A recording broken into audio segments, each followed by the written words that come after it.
बिस्मिल्लाहिर्रहमानिर्रहीम, अस्सलामुअलैकुम and very good morning. आप देख रहे हैं सुबह सवेरे पाकिस्तान और मैं हूं आपके साथ सैयदा इकरा बुखारी।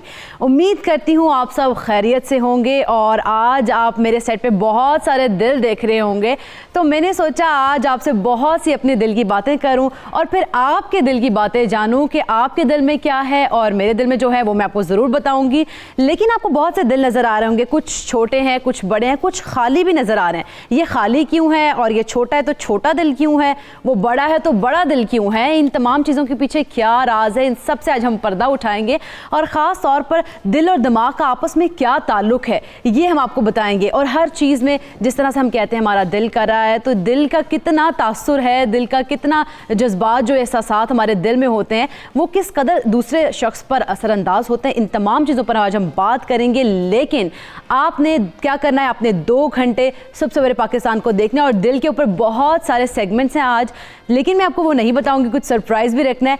तो आज बड़े मज़े मज़े की चीज़ें होंगी यहाँ पर, कुछ मेरा दिल कर रहा है कुछ बनवाऊँ भी आज, खाऊँ भी आज और आपको कुछ नई नई जो है ना तरकीब बताऊँ खाने पकाने की और गर्म ख़ास तौर पर गरम गरम खानों की जो कि सर्दियों में खाए जाते हैं। तो आज जो मेरा दिल कर रहा है खाने का वो मैं आपको कुछ देर में बताऊंगी, लेकिन क्योंकि दिल की बात हो रही है तो अच्छे अल्फाज, अच्छा लहजा और ख़ूबसूरत गुफ्तगू जो है वो दूसरे के दिल पर असर भी करती है और उसके दिल पर असर कैसे करती है वो भी मैं आपको बताऊँगी। लेकिन आज आपने ये करना है कि आपने अच्छे अल्फाज, अच्छा लहजा अपनाना है और किसी का दिल नहीं दुखाना, क्योंकि हमारा पूरा आज का शो ही दिल पर है। तो दिल नहीं दुखाना आपने, क्योंकि अगर आपके कुछ अल्फाज, कुछ तल्ख अल्फाज, कुछ तल्ख लहजा दूसरे का दिल दुखा देता है, दिल तोड़ देता है। जैसा कि यहाँ पे हमने लगाया भी हुआ है, एक दिल टूटा भी हुआ है, तो वो दिल टूटा कैसे है और बहुत सारे जो दिल हैं वो टूटते कैसे हैं और वाकई में क्या जो बज़ाहिर तो नज़र आ रहा है दिल वो टूटा हुआ है, क्या अंदर वाला दिल भी टूटता है ऐसे ही, वो भी हम आपको बताएंगे। लेकिन आपने ये करना है कि आपने किसी का दिल नहीं दुखाना, किसी का दिल नहीं तोड़ना है। आप अच्छे तरीके से किसी से गुफ्तगू करें, प्यार से गुफ्तगू करें और हर एक का दिल जीतें। और आज क्योंकि दिल जीतने का दिन है तो आप जो है दिल जीते लोगों के और खुश रहें, प्यार से रहें एक दूसरे के साथ और किसी का दिल नहीं दुखाना। आज की अच्छी बात भी हमारी यही है कि आपने किसी का दिल नहीं दुखाना है। ये आप सोच लें कि आप जहाँ जहाँ जाएंगे वहाँ दिल नहीं दुखाएंगे, क्योंकि मौसम अच्छा है तो अच्छे मौसम में लोगों का दिल भी नहीं दुखाना चाहिए। मौसम की मैं कुछ बात लाहौर के मौसम की, तो अगर जिस तरह मैं आई थी आज तो फॉग बहुत ज़्यादा थी, तो महकमा मौसमियात का इस हवाले से क्या कहना है वो मैं आपको बताती हूँ। लाहौर में कम से कम दर्जा हरारत 8, ज़्यादा से ज़्यादा 17 डिग्री सेंटीग्रेड रहने का इम्कान है।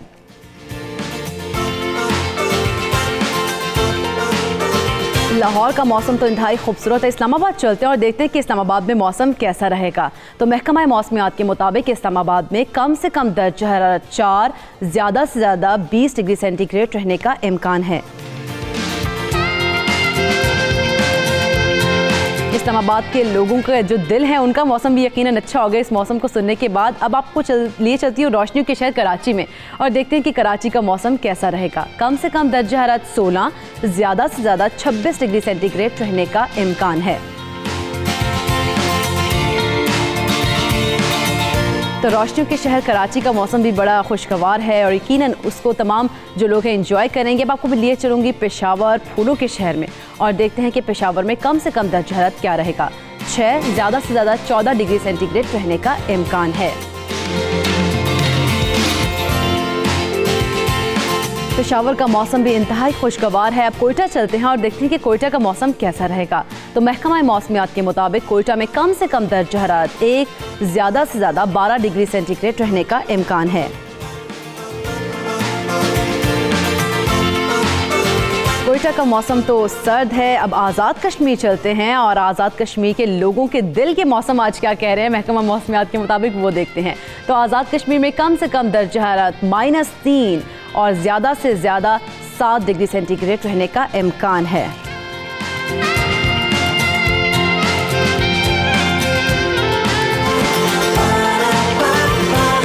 सुबह सवेरे पाकिस्तान।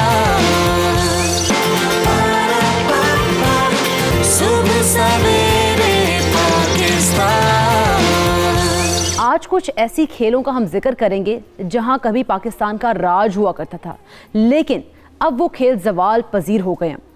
ऐसे मुख्तलिफ खेलों में एक स्क्वॉश भी है। स्क्वॉश की दुनिया से अगर पाकिस्तान का नाम निकाल दिया जाए तो शायद कुछ भी बाकी नहीं रहेगा। पाकिस्तान ने स्क्वॉश के खेल में जहां चैंपियन बनने का एजाज़ हासिल किया था, वहीं रोशन खान, हाशिम खान, आज़म खान, जहांगीर खान, जानशेर खान के नाम स्क्वॉश की तारीख में सुनहरी हरफों से लिखे गए हैं।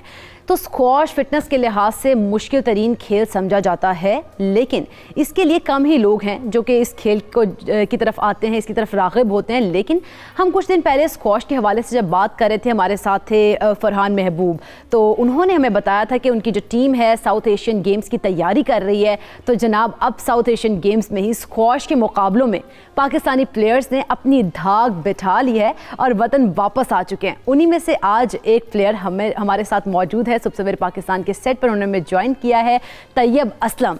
बहुत बहुत शुक्रिया तैयब आपके वक्त का, और आपको बहुत बहुत पहले तो मुबारक हो कि आपने इतनी जो है ना आपने जीता है। और मैं आपको बताऊं कि तैयब ने 2 गोल्ड मेडल जो है वो जीते हैं। एक तो उन्होंने सिंगल में जीता है और दूसरा जो है उन्होंने टीम मेडल जीता है। तो इस तरह की जो एक्साइटमेंट है कैसी है उनकी, किस तरह की खुशी है, क्या एहसास है, क्या उनका दिल कर रहा है इस वक्त, ज़रा शेयर करें हमारे व्यूअर्स के साथ। थैंक यू वेरी मच सबसे पहले आपको बुलाने के लिए। और आप इमेजिन नहीं कर सकते, इंटरनेशनली मैंने काफ़ी इवेंट जीते हैं, लेकिन जो साउथ एशियन गेम्स में जब आपका झंडा ऊपर जाता है, बिल्कुल वो एक फीलिंग ही अलग है। और हमारे जो मैनेजर थे वो सिर्फ हमें कह रहे थे हम लोगों ने बहुत खेल लिया अपने लिए, अब पाकिस्तान के लिए खेलना है। बिल्कुल। तो पाकिस्तान के लिए जब खेलना है तो एक अलग जज्बा है, और ऊपर से इंडिया के साथ कैसे दिल में जज्बात थे, एहसास थे पाकिस्तान के लिए? अब मैं शेयर नहीं कर सकता कि ऐसी चीज़ें मेरे माइंड में इतनी चीज़ें घूम रही होती थी। जब मैं मैच खेलने जा रहा था, हमारा सेक्रेटरी साहब, हमारे जो मैनेजर हैं और फरहान भाई मुझे कह रहे थे कि आज जीतना है, कुछ भी हो जाए। तो उस सेमीफाइनल में फरहान भाई हार गए इंडियन से, और फाइनल मेरा उसके साथ। तो मैं काफ़ी प्रेशर में था क्योंकि इतने बड़े इवेंट का और पहली दफ़ा फाइनल खेल रहा हूँ सिंगल का, तो काफ़ी प्रेशर में था मैं। तो लेकिन मैं फरहान भाई से बैठा, उन्होंने मुझे काफ़ी बातें बताई, तो एंड पे मैं फिर मैच जीत गया, काफ़ी क्लोज मैच। अच्छा, जब आप जीते तो क्या एहसास थे घर वालों के, क्या जज्बात थे, क्या उनका दिल कर रहा था? मेरा फ़ोन एक सेकंड के लिए नहीं रुक रहा था, और मैसेज पे मैसेज, कॉल पे कॉल है, मुझे समझ नहीं आ रही थी कि मैं क्या करूं। मुबारकबाद आ रही है, तो ये मुबारक हो। तो मुझे समझ नहीं आ रही थी मैं किसको रिप्लाई करूं, किसको ना करूं। तो मैंने वो खुशी आपके चेहरे पर, आपकी आंखों में दिखाई दे रही है हमें, बिल्कुल। तो बस ऐसे ही है, क्योंकि आप समझ नहीं सकते इस चीज़ को, क्योंकि इवेंट तो काफ़ी खेले हैं मैंने, एशियन गेम्स में भी ब्रॉन्ज लिया हुआ है, वर्ल्ड जूनियर पाकिस्तान नंबर 1, और मैं काफ़ी इवेंट जीता हूँ, लेकिन जो ये फीलिंग थी वो मैंने कभी पहले फील नहीं किया ये चीज़। बिल्कुल। अच्छा, तो ये मुकाबला किससे हुआ, किस किस को हरा के आपने ये 2 गोल्ड मेडल्स जीते हैं? फाइनल जो था मेरा वो इंडियंस के साथ था, और वो जो हरिंदर नाम था उसका, और वो एशियन गेम्स का गोल्ड मेडलिस्ट है। सही। तो मेरा मैच था उसके साथ, फर्स्ट टाइम आया था, हराया वो मैंने पहले फाइनल सिंगल में उसको हराया, और सेमीफाइनल में भी इंडियन को हराया। जबरदस्त। और जब रवायती हरीफ है वो तो। ये नहीं, बस एक ऐसी बन गई हुई है कि इंडिया के साथ मैच आके नहीं छोड़ना। अच्छा, तो आपने वैसे बाकी किसी के साथ मुकाबला हुआ? मेरे जो फर्स्ट मैच था वो नेपाल के प्लेयर के साथ था, जो सेकंड राउंड था वो श्रीलंकन के साथ था। तो मैंने 4 मैचेस पहले खेले और एक फाइनल 5 मैचेस खेले। 5 मैचेस खेले थे। और उसके बाद टीम इवेंट स्टार्ट हो गया नेक्स्ट डे। तो टीम में हमारी काफ़ी अच्छी स्ट्रॉन्ग टीम थी, लेकिन ये जो टीम में गोल्ड मेडल जीता है, किस टीम को हरा के जीता है? वो भी इंडिया को हराया। ज़बरदस्त, ज़बरदस्त।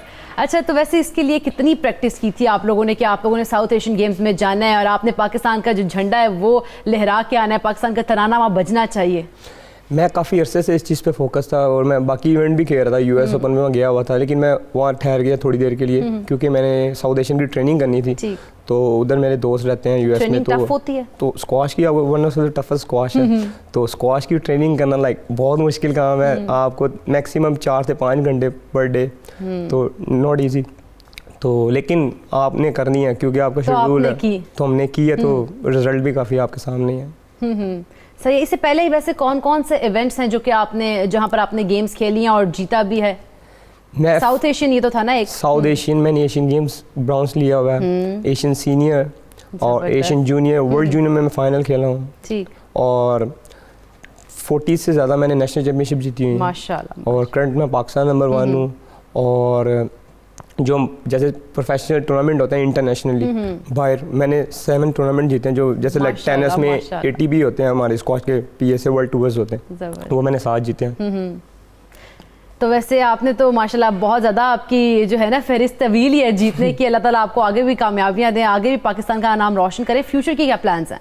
फ्यूचर वर्ल्ड चैम्पियन से कभी कम सोचा ही नहीं है, तो वर्ल्ड चैम्पियन बनना है, बस एक उसी के लिए ट्रैक ढूंढ रहे हैं। पाकिस्तान में आप अच्छा खेल लेते हैं, तो अभी मैं टॉप 50 में आ गया हूँ, लेकिन टॉप 50 को ब्रेक करने के लिए मुझे ऑफ कोर्स बाहर जाना पड़ेगा, बड़े मैचेस खेलने पड़ेंगे और बड़े प्लेयर्स के साथ खेलना पड़ेंगे।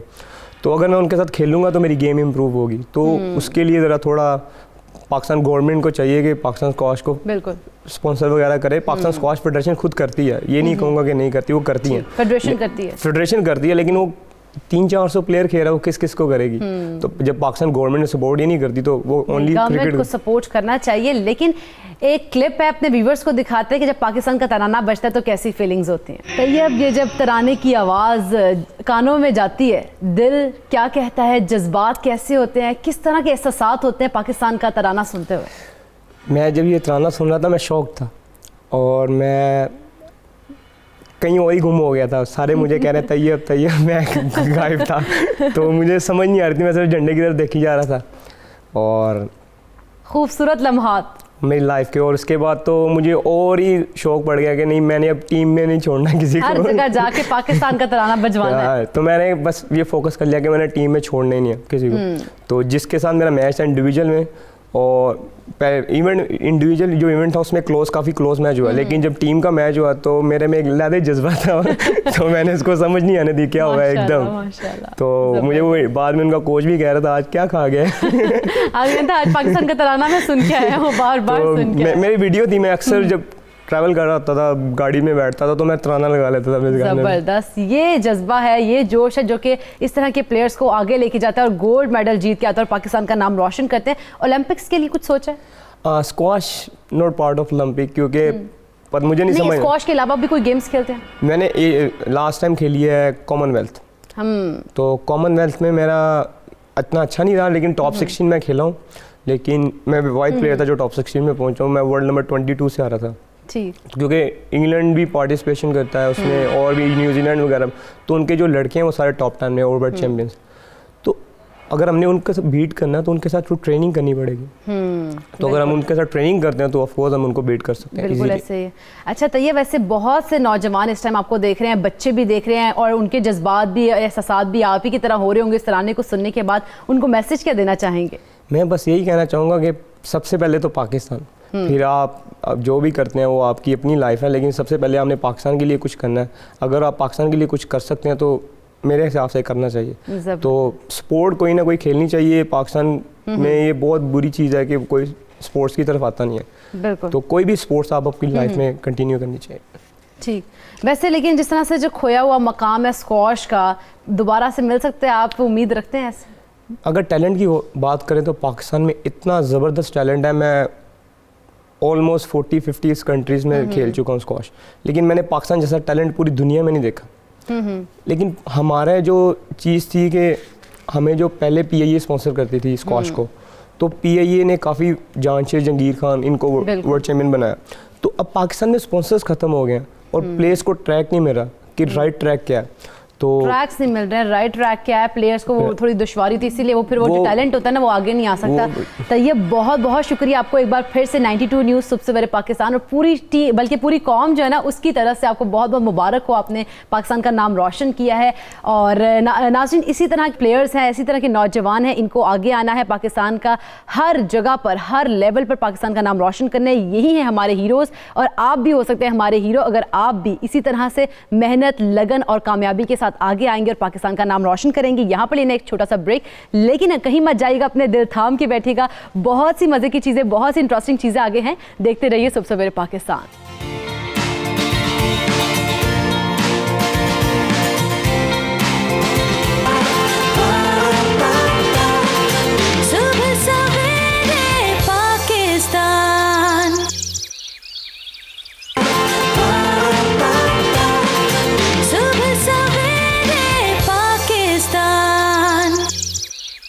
दिल का क्या करें, दिल का मामला है ये। तो आज आप सबने अपने दिल जो है ना थाम के बैठना है, क्योंकि बड़ी मज़े मज़े की चीज़ें हो रही हैं आज सुबह सवेरे पाकिस्तान में। और मेरा दिल कर रहा था कि मैं गर्मा गर्म सूप भी पीऊँ। तो आज हमारे साथ हमारी प्यारी सी शेफ़ है हुमा, जिनको अक्सर आप देख सकते होंगे सुबह सवेरे पाकिस्तान के सेट पर भी, और माशाल्लाह से बड़े ज़बरदस्त किस्म के खाने बनाती हैं, एक्सपर्ट हैं। तो हुमा आज कौन सा सूप पिला रही हैं हमें, क्योंकि मेरा तो बड़ा दिल करता सूप पीने को। बड़ी अजीब बात है कि दिल कर रहा था कि सूप पीना है, नहीं तो नॉर्मली जैसा मौसम हुआ है ना, कम ही होता है कि दिल ऐसा करे कि सूप पीना है, लेकिन पीना चाहिए जी। सर्दी है और बाहर जैसा मौसम हुआ है बिल्कुल, और सब बीमार भी हुए हैं जैसा मौसम रहा है पिछले दिनों। तो सूप, हेल्दी सूप जो है मेरे ख्याल से कंप्लीट मील है, और अगर आप उसे अच्छे से साफ सुथरे तरीके से घर में बना सकते हैं तो जी क्यों नहीं, इट्स वेरी इजी। तो 2 रेसिपीज मैं आज सूप्स की शेयर करूंगी। कौन कौन से सूप? बिल्कुल, एक हॉट एंड सावर सूप है और दूसरा जो है वो मुल्तानी सूप है, वो लेंटल सूप है, यानी कि दाल का सूप है और कंप्लीट मील है। और दोनों रेसिपीज आज हम बनाएंगे। सामान फिर हम आपके साथ शेयर भी करेंगे और आपने अपने और दिल फिर आपका दिल करेगा कि हमने ये बनाना भी है और पीना भी है। फिर हमारा दिल तो अभी से कर रहा है कि हम जो आप बनाएंगे ना हम वो खाएं, लेकिन अब आपका दिल कर रहा होगा आप अच्छा सब बनाएं। बिल्कुल, मेरा दिल कर रहा है कि मैं बनाऊं और फिर जब आप खाएं तो मेरा दिल और खुश होगा जब आप पिएंगे। बिल्कुल जरूर। वैसे अब हम जरा दिल पर अब बात कर रहे हैं और हमारा दिल कर रहा है, हमारे प्यारे प्यारे गेस्ट से भी आपका इंट्रोडक्शन करवाती चलूं। तो सबसे पहले तो मैं आपको मिलवाती हूँ अपनी प्यारी सी नौशाबा मन्नान से, जिन्होंने इस्लामाबाद स्टूडियो से हमें ज्वाइन किया, माहिर नफ्सियात हैं। आज वो आपके दिल की नफ्सियात के बारे में ज़रूर आपको बताएंगी। बहुत शुक्रिया नौशाबा। इनके साथ साथ हमें कराची से, वालेकुम अस्सलाम, इनके साथ हमें कराची से ज्वाइन किया है सीनियर कॉमेडियन है जाकिर मस्ताना साहब। बहुत बहुत शुक्रिया जाकिर साहब आपके वक्त का भी। दिल का मौसम कैसा है आपके?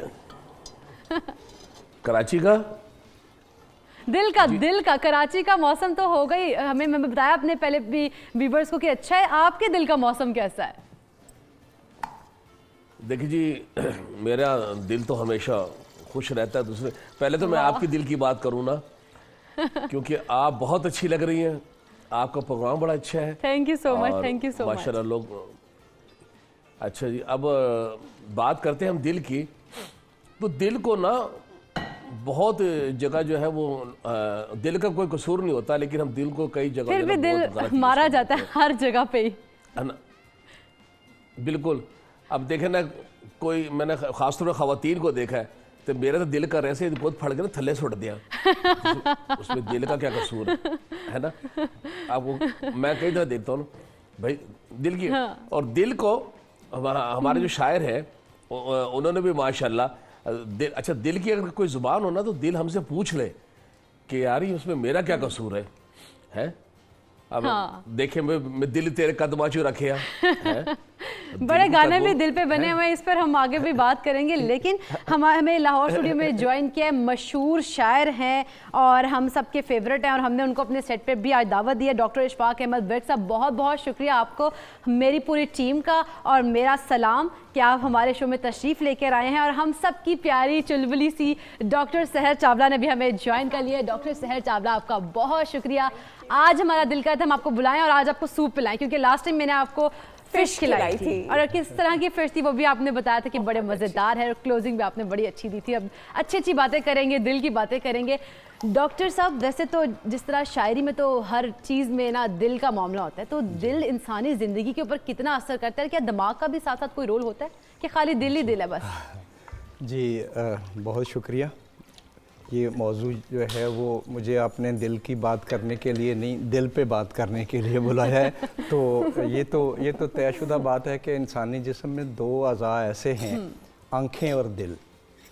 आँखें ज़ाहिर दिमाग के तर्जमान है, और दिल जो है वो इश्क या जज्बा या शौक़ उसका नुमाइंदा है। ये 2 मेरा ख़्याल है कि ऐसे अज़ा हैं जिस्म में जो कमांडिंग पोजीशन में है। इतना बड़ा जिस्म जो है उसको लिए फिरते हैं, ये ज़िंदगी का सारा निज़ाम ये चलाते हैं। यूँ समझ लें कि ज़िंदगी एक गाड़ी है, दिल उस गाड़ी का एक्सीलरेटर है और आंखें जो हैं उसकी ब्रेकें हैं, और मतलब और इनसे मिल के ये गाड़ी, इनके तालमेल से ये गाड़ी चलती है। तो जैसे उर्दू शायरी तो चूँकि है ही दिल का मामला, इसलिए पूरी उर्दू शायरी जब से, बाकी दुनिया की शायरी की इस वक्त हम बात नहीं करते, सिर्फ उर्दू शायरी की बात करें तो 400 साल से जो शायरी चल रही है, मेरा ख्याल कोई ऐसा शायर काबिल ज़िक्र नहीं गुज़रा जिसने दिल पे बात ना की हो। और आज तक शायरों का जी भरा नहीं है, क्योंकि ये मौजू इतना वसी है और इतना मज़ेदार है कि हर शायर इस पे मतलब कोई ना कोई मीर से शुरू हो जाएं, वली से शुरू हो जाएं।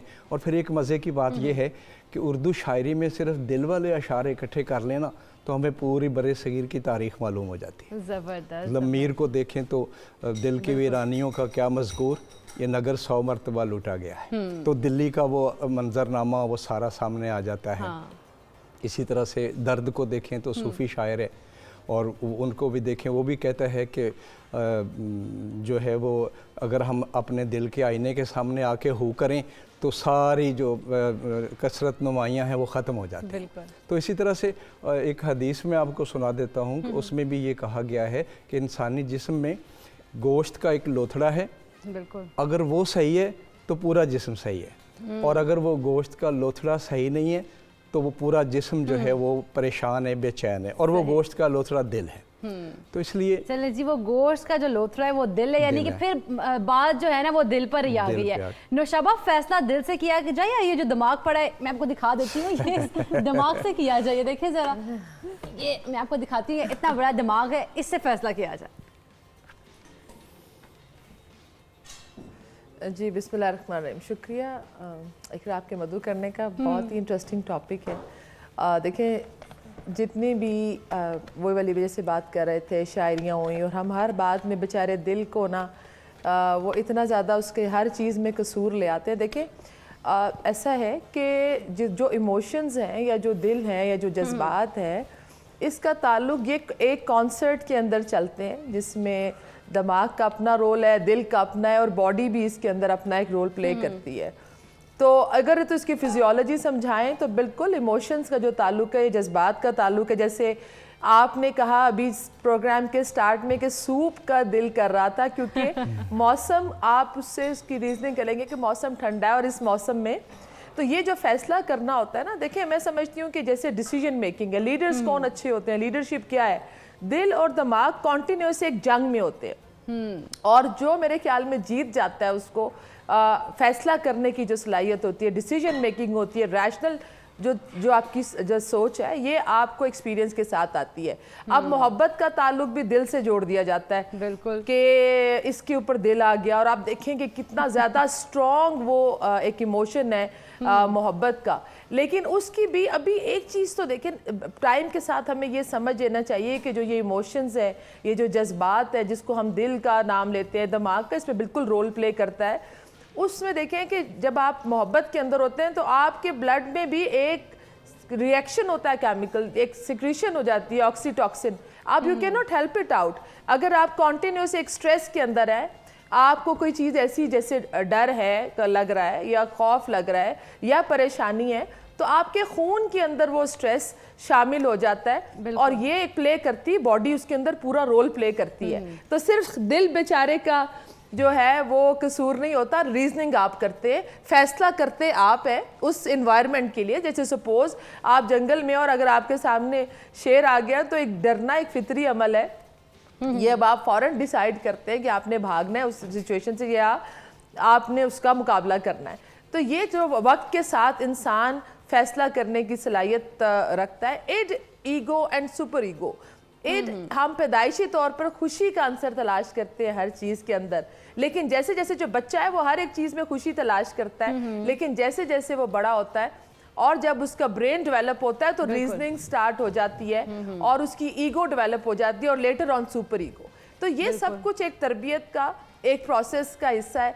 लेकिन जो दिल का किरदार है मेरे ख्याल में, पॉजिटिव या नेगेटिव थिंकिंग, डिसीजन मेकिंग, आपके मूड्स, ये शख्सियत के साथ एक तो आप पैदा होते हैं। याद रखें, कुछ शख्सियत हम कहते हैं यार ये बड़ी जो है ना जॉयफुल या बड़ी खुश रहने वाली शख्सियत है। कुछ लोगों को उदासी जो है उनकी शख्सियत के अंदर होती है, एंगर होता है। ये पर्सनालिटी ट्रेट्स के अंदर है। कुछ चीज़ें हम अपने डीएनए के अंदर लेकर आ जाते हैं।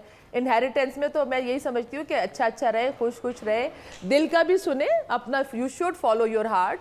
आपका जो दिल होता है इसके अंदर भी ऐसे जब आपकी फीलिंग्स आए तो ज़रूरी नहीं है कि आप हमेशा अपने दिमाग की भी सुने। जिंदगी के अंदर खुशी का अमल, दिल धड़कता रहना चाहिए, दिल ये धड़कता जरूरी रहना है। चाहिए, और दिल वो जो जिंदा रहना धड़कन है चाहिए, वो आपको किसी भी दिल काम की बहलाने के लिए achievement से ये भी ख्याल मिल अच्छा सकती है गालिब। बिल्कुल, अपने सहर, जिंदगी के गोल्स हम दिल को हर टाइम बहलाते क्यों रहते हैं? दिल का क्या करे साहिब? बिल्कुल बिल्कुल, दिल का क्या करें? क्योंकि माहौल बहुत शायराना है तो आपको पता है कि मैं थोड़ी फ्लेक्सिबल हूँ और मैं खुद को माहौल के हिसाब से ढाल लेती हूँ। तो आज एज अ डेंटिस्ट या यही तो आपकी न्यूट्रिशनिस्ट, खास बात है। Thank you so much. आज एज अ डेंटिस्ट या न्यूट्रिशनिस्ट नहीं, आज थोड़ा शायराना माहौल है और क्योंकि मेरे बहुत बहुत फेवरेट शायर जॉन एलिया साहब की बर्थडे भी है तो उन्होंने एक बड़ी अच्छी बात की है कि एक दिल ही है जो हर लम्हा जलाने के लिए है, जो कुछ है यहाँ आग लगाने के लिए है। ये बात बिल्कुल सही है और ये लिंक भी बिल्कुल सही है। बात थोड़ी साइंस की तरफ भी आ जाते हैं। न्यूरोकार्डियो साइंस में एक बहुत बड़ी रिसर्च की गई है। हमारी बॉडी में दो चीज़ें हैं जो हमारे इमोशंस को, जज्बात को, जिसको बड़ा स्ट्रांगली दिल से रिलेट किया जाता है। इमोशंस जो है, इस वर्ड की जो ओरिजिनेशन है वो है वर्ड फ्रेंच वर्ड इमोवरी से, यानी टू सेट इनटू मोशन। किस चीज़ को आप हरकत में लेकर आ रहे हैं, आप अपनी एनर्जी को, अपने जज्बात को हरकत में लेके आ रहे हैं। हमारी एनर्जी क्या है? हमारी थॉट्स हैं। जो सोच हमारे माइंड में बहुत देर चलती है वो हमारी पर्सनैलिटी की एनर्जी, वो हमारा ऑरा, वो हमारी रेडिएशन बन जाती है। इस एनर्जी को जब हम मोशन में लाते हैं वो हमारा इमोशन बन जाता है। एनर्जी एक इलेक्ट्रिक फील्ड है, जो मोशन है वो एक मैग्नेटिक फील्ड है। हमारी बॉडी में सबसे स्ट्रॉन्ग इलेक्ट्रोमैग्नेटिक रेडिएशन जनरेट करने वाला जो हिस्सा है, जो ऑर्गन है, वो हमारा दिल है। ये मैं नहीं कहती हूँ, ये ऑक्सफोर्ड की रिसर्चेस कहती है, न्यूरोकार्डियो साइंस की, कि आपके दिल की एक एक पल्सेटिंग वेव जो है वो दिमाग की एक एक पल्सेटिंग वेव की इलेक्ट्रोमैग्नेटिक रेडिएशन से 1000 टाइम्स ज़्यादा स्ट्रॉन्ग है। इसलिए मसला है कि दिल जो है वो दिमाग पे थोड़ा हावी हो जाता है। जब से मेरे ख्याल से अज़ल से अब तक रहेगा कि रोमानवी जज्बात को, खुशी के जज्बात को, दुख के जज्बात को दिल के साथ जोड़ा जाता है। दिल is a reservoir of all the emotions और उसकी वजह कहीं ना कहीं हमारे अनकॉन्शियस में शायद ये भी है कि दिल वो ऑर्गन है जो सबसे ज़्यादा एजिटेशन से, एग्रेशन से और एक्टिवली परफॉर्म करता है। पूरे जिस्म को ये हमारे और फौरन हर चीज पे दिल कर जाता है ना कि ये भी, जैसे मेरा अगर मौसम अच्छा हो फ्राइज खाने को दिल कर पड़ता है। जिस आज मैंने सूप का कहा तो अब हमें हुमा मजेदार सूप बना के पिलाएंगे। बिल्कुल, वो भी हमारा दिल कर रहा है। हमारा दिल कर रहा है हम सब खाने को। सुबह सवेरे पाकिस्तान, सुबह सवेरे पाकिस्तान। आप लोगों को बहुत हंसाते हैं, एंटरटेन करते हैं और उनके दिल को खुश रखते हैं। कभी ऐसा भी हुआ है कि आप खुद अफसुर्दा हो, आपका दिल अफसुर्दा हो, लेकिन आपने फिर भी एंटरटेन किया और लोगों को वैसे ही? जी जी जी जी बिल्कुल बिल्कुल, ऐसा तो अक्सर होता है क्योंकि हम फंक्शनों में भी होते हैं, थिएटर भी करते हैं और हम भी इंसान भी हैं और कई मामलात ऐसे हुए, लेकिन हमने कभी ये नहीं जाहिर होने दिया किसी को कि हमारा जो दिल है वो अंदर से टूटा हुआ है या किसी प्रॉब्लम में या किसी परेशानी में है। हमने सामने वाले के दिल का ख्याल किया है, सामने वालों की खुशियों का ख्याल किया है कि सामने वाले का, हमारा तो एक दिल जो है वो अफसूदा है, टूटा हुआ है, परेशान है, लेकिन सामने जो लोग हमें देख रहे हैं, या थिएटर है या किसी कॉन्सर्ट में वो हज़ारों लोग बैठे हैं, तो अपने एक दिल को हमने अपने काबू में रखा कि चल तेरी खैर है, बाकी के दिल का ख्याल किया, बाकी के दिल का हमने ख्याल किया। और ये हमारी खुशनसीबी है कि हम तकरीबन जितने भी आर्टिस्ट होते हैं बड़ा ख्याल रखते हैं दूसरे के दिल का। और दिल के, मैं दिल की बात करूँगा कि दिल की बातें हम कई जगह ना गलत वे में ले लेते हैं कि फलां की बेइज्जती हुई तो मेरा आज बड़ा दिल खुश हुआ, मेरा फलां के साथ ऐसे होना चाहिए था, मेरा दिल बड़ा खुश हुआ। नहीं, हम इसे थोड़ा जो है हम जो दिल के जो मामलात हैं किसी की अच्छाई के लिए बात करें कि यार आज फलां बंदे के साथ जो है उसका ये मसला हल हो गया, या आज मेरा दिल बड़ा खुश हुआ, भाई फलां की बेटी की शादी होगी, फलां बड़ा परेशान था कारोबार बिजनेस के लिए, तो आज मेरा बड़ा दिल खुश हो गया। अब ऐसे हम लेते हैं तो दिल भी खुश होगा अंदर से भी कि चलो मेरे लिए कोई अच्छी बात हो रही है। अब हम जब लेते हैं कि जी किसी का कोई काम खराब हो रहा है तो मेरा दिल बड़ा खुश हुआ, फलां मेरा दिल बड़ा खुश हुआ, नहीं, किसी की अच्छाई के लिए करें तो दिल को देखिए, दिल है, अभी मैं सुन रहा था कि एक दिल जिस्म का एक मेन पॉइंट है, दिल नहीं है तो कुछ भी नहीं है। बिल्कुल। तो अच्छा, दिल का सेहत के लिए तो ख्याल कर रखना चाहिए, लेकिन अपने दिल का तो हर आदमी ख्याल रखता है और हर तरीके से रखता कोशिश करता होगा, लेकिन हमें दूसरे के दिल का ख्याल करना चाहिए कि देखिए दूसरे का दिल किसी हमारी बात से, हमारी हरकत से, हमारे जुमले से किसी की दिल आज़ारी ना हो जाए, किसी का दिल ना टूटा जाए, ये बात होनी चाहिए। किसी का दिल नहीं तोड़ना चाहिए, यही बड़ी अच्छी बात है। और ये भी एक कहा गया ना कि दिल होना चाहिए जवान उम्र हिचकी रखी है। तो वैसे डॉक्टर साहब देखा जाए शायरी में बहुत ज़्यादा दिल का मामला होता है, दिल को इस्तेमाल किया जाता है और हर बात दिल से होती है, दिल तक पहुंचती है। तो कितना ज़्यादा दिल के ऊपर उसमें फोकस किया जाता है? मैं क्या समझता हूँ कि जो इंसानी जिस्म में जज्बात और एहसासात का सबसे बड़ा तर्जुमान है वो तो दिल है। मतलब यह है कि हम खुशी का एहसास भी इसी से फूटता है, मोहब्बत का जज्बा भी इसी से परवान चढ़ता है, और जितने भी जज्बात हैं वो मतलब दिल के और दिल में होते हैं। और इसका इज़हार है शायरों ने, एक अल्लामा इकबाल का शेर है कि दुनिया की महफिलों से उकता गया हूँ यारब, क्या लुत्फ़ अंजमन का जब दिल ही बुझ गया हो। तो ये दिल मतलब जब बुझ जाए या मतलब, और वैसे भी देखिए कि अगर कोई माजी को याद करे या हाल की खुशियों को मतलब लुत्फ़अंदोज़ हो, दिल के ज़रिए करता है। नासिर काज़मी कहते हैं दिल धड़कने का सबब याद आया। हाँ। वो तेरी याद थी अब याद आया। हाँ। तो मतलब ये है कि दिल के ज़रिए ही हम माजी को, हाल को मतलब है कि याद करते हैं। और मैं समझता हूँ कि ये दिल जो है वो उर्दू शायरी में तो इसके बगैर तो हमारी शायरी मुकम्मल ही नहीं होती। हर बड़े शायर ने इसका, और वैसे भी देखिए आम ज़िंदगी में भी हमारे मुहावरात, हमारे गीत, हमारे सारा कुछ जिससे भी हम बात करते हैं वो कहता है दिल से बात करनी। हाँ, वो हमारे सूफ़ी शायर भी कहते रहे पर किसे दा दिल ना टाम। मतलब ये है कि दिल के अंदर ही कहा जाता है कि ये एक ऐसा आईना है जिसके अंदर खुदा रहता है।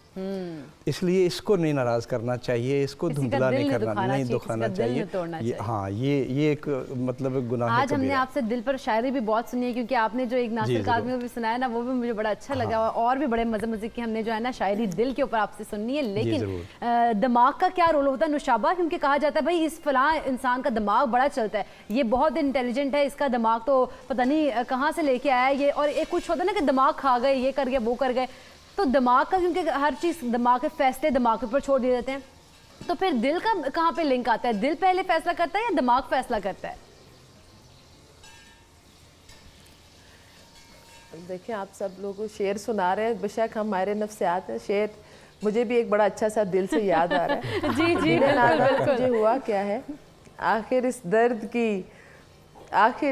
की दवा क्या है। हाँ, वाह। तो देखिए बिल्कुल ऐसी बात है कि हमारा जो इमोशंस है ना, ये हमारे जो इमोशंस हैं ये हमारे लेटर ऑन हमारे जो साइकोलॉजी, ये साइंसी एटीट्यूड्स और जो बिहेवियर है, और ये हमारे जो इमोशंस हैं यही आगे इसको रेगुलेट करते हैं, इसको लेकर चलते हैं और डिसाइड करते हैं चीज़ें। मैंने जैसे पहले कहा कि अगर आप कॉन्टिन्यूस परेशानी, आपको इन्वायरमेंट रोल प्ले कर रही होती है उसके अंदर, जैसे भी आपने कहा ना दिमाग का ताल्लुक है और दिल का, अगर अल्लाह ना करे कोई लव लॉस है, किसी का इंतकाल हो गया है, कोई ऐसी सिचुएशन है, आपको फाइनेंशियल स्ट्रेस है, तो ऑब्वियसली आप परेशान रहेंगे, दुखी रहेंगे। आप मोहब्बत में नाकामी हो गई तो बिल्कुल आपको परेशानी होगी, दुखी होगा। क्योंकि स्ट्रेस जो है, एक चीज़ समझने की कोशिश जो हमारे देखने वाले, कुछ चीज़ें मैं जो ये बताना इसलिए चाह रही हूँ कि आपको हेल्प किधर रिक्वायर्ड है। जब कॉन्टिन्यूस आपके इन्वायरमेंट के अंदर कोई भी स्टिमुलस ऐसे हैं जो आपको स्ट्रेस दे रहे हैं, खुशी दे रहे हैं या आपको गम दे रहे हैं, ये आपके खून के अंदर शामिल हो जाता है। ये जो आपका हेड ग्लैंड है, आपका पूरा एंडोक्राइन सिस्टम, सिर्फ इसमें दिल भी नहीं है, इसमें बाकी जो देखिए, अगर आप सपोज आपने कोई ऐसी खबर सुनी है जिससे आपको एकदम से जो एक शॉक लगा या किसी ट्रॉमा से गुजरे हैं, तो आप देखते हैं कि आपकी पल्पिटेशन या दिल की धड़कन तेज हो जाती है, आप अनजाने खौफ के अंदर रहते हैं। तो ये समझने की जरूरत है कि आपके ब्लड के अंदर कॉर्टिसोल एंजाइम है, सिक्रीशन होती है, वो जिधर से वो खून गुजरेगा, वो दिल से नहीं गुजरेगा, वो बाकी जिधर बॉडी से गुजरेगा वो अपना असर छोड़ेगा। नींद का ना आना, अब कहते हैं जी मोहब्बत में नींदें उड़ जाती हैं, वो मोहब्बत से तो उसका ताल्लुक है, लेकिन मोहब्बत भी बिल्कुल एक जो है वो एक उसका भी बिल्कुल एक जो है उसका एक ताल्लुक जो है वो आपकी बॉडी से, आपके खून के अंदर एक केमिकल रिएक्शन है जो होता है। तो दिल और दिमाग का जो मैं देखने वाले, देखिए एक माइंड, बॉडी एंड सोल, ये बहुत समझने की बात है। ये जिस तरह आप गाड़ी की अलाइनमेंट कराते हैं, मैं हमेशा कहती हूँ कि दिल, दिमाग और रूह, इसमें हमने बड़ा जिक्र किया दिल और दिमाग का, लेकिन हमने रूह को छोड़ दिया। रूह जो है बेसिकली वही वो चीज़ है जो कि इंसान के अंदर उसके ऊपर काम करना। और मुझे जलालुद्दीन रूमी का एक कोट याद आ रहा है कि wound is the place where light enters the heart.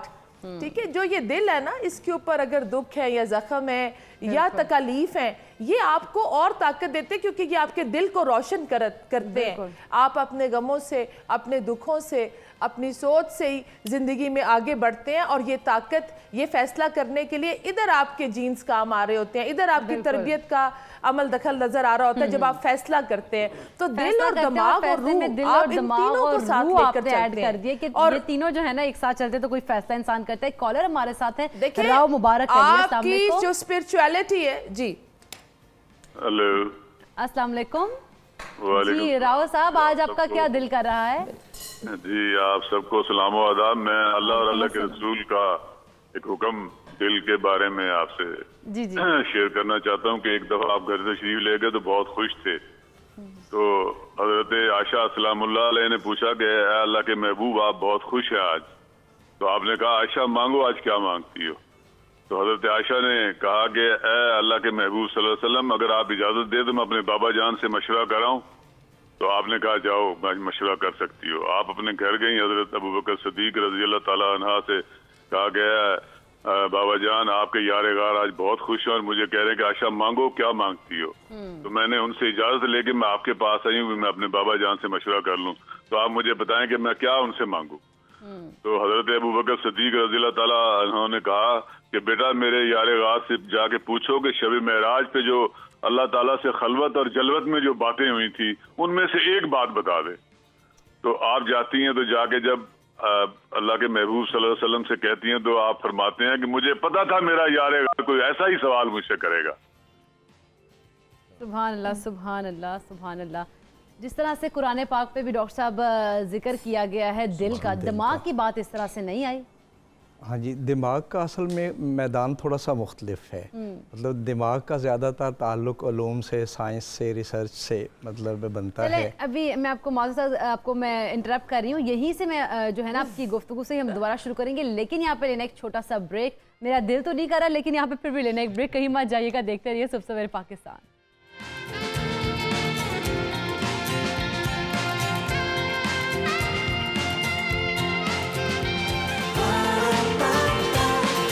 सुबह सवेरे पाकिस्तान, सुबह सवेरे पाकिस्तान।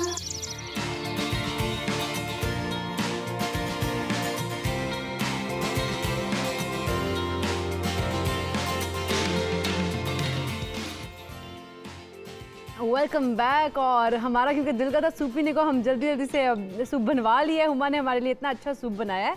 हुमा वाकई में ये बहुत ही मज़ेदार है और बड़ा हेल्दी भी है। हुमा ने आपको इसकी रेसिपी भी बताएंगी, लेकिन क्योंकि हम दिल की बातें कर रहे हैं और जब इतना मज़े का सूप पी रहे हैं, तो ऐसे अच्छा ठंडा मौसम में गर्मा गर्म सूप के साथ शायरी हो जाए कुछ अच्छी ताज़ा ताज़ा। आप भी गर्मा गर्म सूप पी रहे हैं। हाँ जी, ज़रूर। शायरी जो है, एक तो मैं जो ऐसे दिल के हवाले से बड़े मारूफ अशार हैं चंद, वो आपसे शेयर करता हूँ। फिर अपने भी कुछ अशार आपकी खिदमत में पेश करता हूँ। एक तो बड़ा मारूफ नासिक का शेर है कि ज़िंदगी जिंदा दिली का नाम है, मुर्दा दिल क्या खाक जिया करते हैं। तो ये इस हवाले से। फिर ये शेर भी बड़ा ज़ुबान ज़द आम है कि दिल के आईने में है तस्वीर यार, जब ज़रा गर्दन झुकाई देख ली। तो ये भी मतलब इस हवाले से बड़ा हम है। फिर मैं आपको अदम का एक शेर सुनाता हूँ। वो कहते हैं कि दिल का उजड़ना सहल सही, बसना सहल नहीं ज़ालिम, बस्ती बसना खेल नहीं है, बसते बसते बस्ती है। तो ये एक देखिए, अनवर मसूद हमारे मज़ाहिया शायर हैं, लेकिन उनका एक देखिए कितना संजीदा और ख़ूबसूरत शेर है। वो कहते हैं कि दिल जो टूटा है तो एक तुरफा तमाशा होगा। दिल जो टूटा है तो एक तुरफा तमाशा होगा, कितने आईनों में ये तस्वीर दिखाई देगी। तो ये दिल का, मैं अपने 2-3 शेर जो है वो दिल के हवाले से जो है वो एक गज़ल के 2 जिनमें दिल का जिक्र है, कोशिश करता हूँ कि वही कि ये मेरा दिल तो मेरे पाँव पड़ गया कल शाम, ये मेरा दिल तो मेरे पाँव पड़ गया कल शाम, ये मेरा दिल तो मेरे पाँव पड़ गया कल शाम, ये मुझसे बढ़ के तेरे यहाँ रसाई चाहता है, और मकाने जिस्म पे इस दिल की दस्तकें भी सुनो, खुशी से रक्स में है या रिहाई चाहता है। वाह वाह। और है मुख्तसर कि मेरा दिल उदास रहता है, वफा के कहत में ये दिल रुबाई चाहता है। वाह वाह वाह, ज़बरदस्त। वैसे नुशाबा और जाकिर साहब, हम आपको बड़ा मिस कर रहे हैं क्योंकि हम तो गर्मा गर्म सूप पी रहे हैं, आपका भी दिल कर रहा होगा सूप पीने को। फिर नहीं बिल्कुल बिल्कुल, मैं दूर नहीं, मैं आपके दिल में हूँ। हमारे दिल में तो है, हम चाहते हैं कि आप हमारे सेट पे भी हो। आपको आना चाहिए था, वैसे लाहौर आए हम, ताकि दिल की बातें जो है ना दिल के सामने बैठ के करें। हाँ, क्या याद आ गया, दिल की बातें कर, दिल दिया गल्ला करांगे नाल नाल बह के। तो मैं भी यही सोच रहा था कि देखा, दिल, किसी का दिल खुश रखने के लिए ना जुबान का और दिमाग का थोड़ा सहारा लिया जाए तो यकीन कीजिएगा किसी के दूसरे का दिल हम बहुत अच्छी तरह खुश रख सकते हैं। किसी का अगर दिल नाराज होता है या दुख होता है तो वो जुबान का और दिमाग का उसमें तो जो है वो शरारत होती है। अब आप सूप पी रही हैं और यकीनन सूप बड़ा अच्छा बना होगा, ठीक है, और देखिए सूप की तारीफ कर दी गई तो जिसकी मेहनत है उसने तो मेहनत की है, अब उसमें उसका दिल और खुश हो गया कि नहीं भाई क्या अच्छा सूप बना है। और वाकई बस ये है कि किसी का दिल खुश रखने के लिए जो है मैं समझता हूँ कि दिमाग और ज़ुबान को बंदा सही कर ले तो दूसरे के दिल तोड़ने से और उसके दिल को उदास करने से, उसको परेशान करने से हम काफ़ी हद तक बच जाते हैं। लेकिन अल्लाह सबको हिदायत दे, मुझ समेत। आमीन, आमीन। एक तो वैसे लोगों, आपने कहा है ना कि दिल दुखी होता है लोगों का, उनको खुश करना चाहिए। तो सहर मुझे बताई थी ब्रेक में ही कि अगर कोई गम हो ना, उसके दिल में कोई बेचारा दुखी है, अफसरदा है, तो उसका वो इनके पास एक टिप है। क्या टिप है वो, जरा बताएं। मैं ये बताना चाह रही सर की बात को सेकंड भी करूंगी और थोड़ा सा आगे एम्पलीफाई भी करूंगी, बढ़ाऊंगी भी, कि हम लफ्जों की ताकत को बहुत ज्यादा अंडर एस्टिमेट करते हैं। Words can make your day, words can break your day. अगर आप सुबह किसी से मिलते हैं अपने काम पर, घर में, कॉलोनी में, आप सलाम करके सिर्फ इतना कह दें आपने अच्छी शर्ट पहनी हुई है, आप आज कितनी अच्छी लग रही हैं, आपकी स्माइल कितनी अच्छी, आपको अंदाजा नहीं है कि इससे अगले के मूड पर कितना असर पड़ता है। पूरा दिन उसका पूरा दिन, और वो फिर आगे उस एनर्जी को जो ट्रांसफर करते हैं, जितने लोगों से वो बात करते हैं, वो एनर्जी एम्पलीफाई होती जाती है। We can create waves. इसी तरह लफ्ज जिस तरह दिल जोड़ सकते हैं, लफ्ज दिल तोड़ भी सकते हैं। वो किसी ने क्या खूब कहा है, मुझे नाम नहीं याद, लेकिन बड़ी अच्छी कोटिंग है कि अल्फाज का गम झेलने का हुनर या पागल जानता है या कामिल जानता है। या कोई पागल अल्फाज का गम जो है वो झेल सकता है या कामिल झेल सकता है। दोनों ही तरफ पर आपको एक्सट्रीम में होने की जरूरत है। और ये जो बड़ी बड़ी दानिश्वरों की बातें होती है ना, ये बड़ी बड़ी मुद्दतों के सोच के और बड़ी बड़ी मुद्दतों के एक्सपीरियंस के अमल के बाद होती है। यानी लफ्जों में इतनी ज्यादा ताकत है। वासिफ अली वासिफ साहब कौन नहीं उनको जानता, उनकी एक बड़ी फेमस सेइंग है कि जो गम है वो छोटे इंसान को ख़त्म कर देता है, तोड़ देता है, और बड़े इंसान को बड़ा बना देता है। तो आप अगर किसी ने खुदा न खास्ता ऐसी बात कर भी दी है कि आपकी दिल आज़ारी कर भी दी है, आप वो इंसान बने जिसको ना हालात बदल सकते हैं, जिसको ना लोगों की कड़वे अल्फाज बदल सकते हैं। आपके अपने इमोशंस को जो है खुद को मैनिपुलेट ना करने दें, आप अपना दिल बड़ा करें, आप बड़े इंसान बने, और आप इससे आप सबक सीखें और आप दूसरे लोगों को अच्छी बातें करें ताकि आप किसी के अच्छे के लिए काम आ जाए। बिल्कुल अच्छी बातें करनी चाहिए। कॉलर हमारे साथ ज़ेबुन्निसा, अस्सलाम वालेकुम। वालेकुम अस्सलाम। क्या हाल चाल है ज़ेबुन्निसा आपके, और क्या बात करना चाहती हैं दिल की?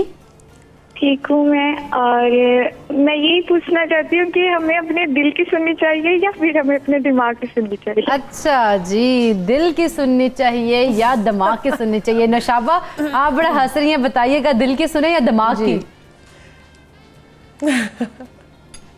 देखिए, जैसे मैंने प्रोग्राम के शुरू में कहा था कि इंसान कॉन्टीन्यूस एक जंग के अंदर होता है, दिल और दिमाग की।